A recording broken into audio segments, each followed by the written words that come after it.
من الشیطان الرجیم بسم اللہ الرحمن الرحیم۔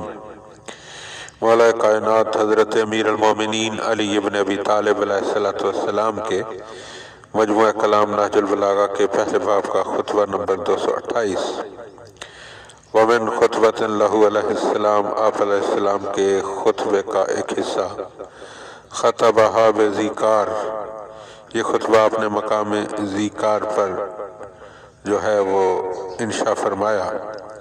وَهُوَ مُتَوَجِّهٌ إِلَى الْبَصْرَةِ، جبکہ آپ بصرہ کی طرف جا رہے تھے۔ ذَكَرَهَا الْوَاقِدِيُّ فِي کتاب الجمل، اور اس خطبے کو واقدی نے کتاب جمل میں بیان کیا ہے۔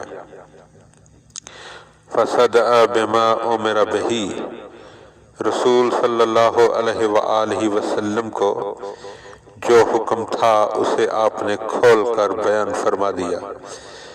وَبَلَّغَ رِسَالَةَ رَبِّهِ، اور اللہ کے پیغامات آپ صلی اللہ علیہ وآلہ وسلم نے پہنچا دیے۔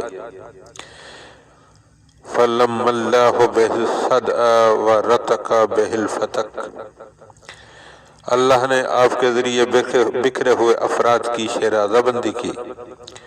وَأَلَّفَ بِهِ شَمَرَاءَ بَيْنَ ذَوِي الْأَرْحَامِ بَعْدَ الْعَدَاوَةِ الْغَابِرَةِ فِي الصُّدُورِ وَالضَّغَائِنِ الْقَاوِحَةِ فِي الْقُلُوبِ،